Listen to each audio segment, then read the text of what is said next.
बस कैल बने बर्दाश्त तोहर जानी ले चोरी तोर घुट घुट के जिया तानी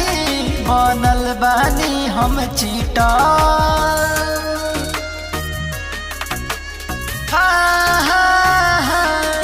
बस कैल बने बर्दाश्त तोहर जानी ले चोरी तोर घुट घुट के जिया तानी बनल बानी हम चीटा 5 साल के प्यार के खा के फेंकलू पान 5 साल के प्यार के खा के फेंकलू पान नया साल में आई हम मिले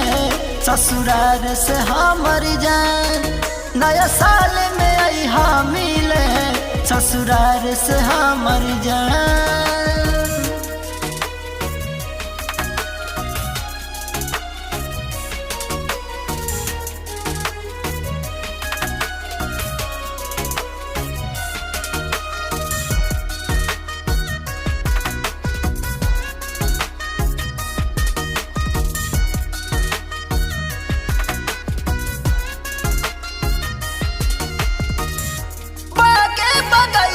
सब लागल सुन हो तोहरा बिना कहीं मिले न सकून हो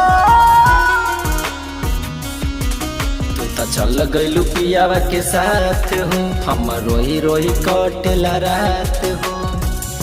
काती हल पापा तोहर कानिया होता काती हल पापा तोहर नया साल में आई हम मिले ससुराल से हमर जान नया साल में आई हम मिले ससुराल से हमर जान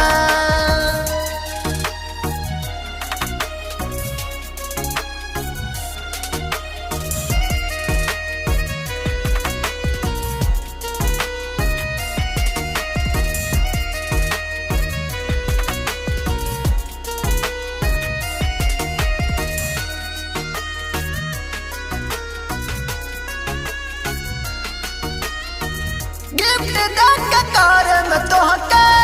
नया साल का बीस हो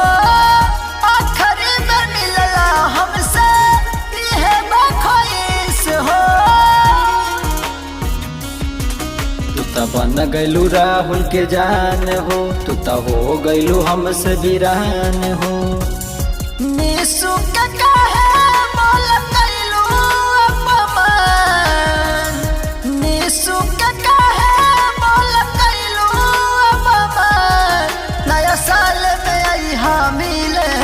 ससुराल से हमर जान नया साल में आई हम मिले ससुराल से हमर जान।